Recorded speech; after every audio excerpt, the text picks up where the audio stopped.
We specialize in individual first aid kits for first responders in a high-risk environment. Some of the stuff that we brought here, the equipment, has been very specifically designed for either DoD, but we also recognize that this technology crosses over to first responders and law enforcement for the units on the civilian side.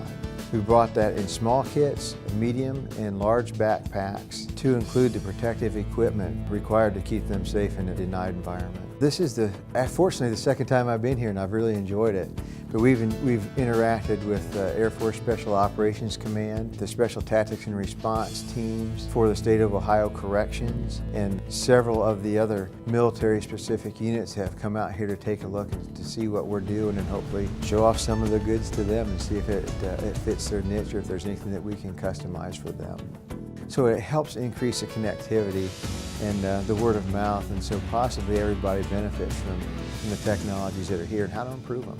This is a tremendous advantage. This is a great site, so you can do simple tabletop training to basic hands-on to the full knowledge performance-based training to put these folks into what I would call their full mission profile.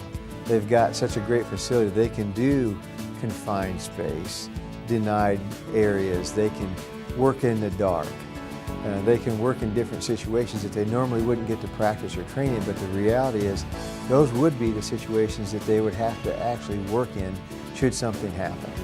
So I think it's an excellent, excellent venue to bring growth vendors up here and have potential customers come up here, not just to train with it, but to give you the feedback so everybody benefits.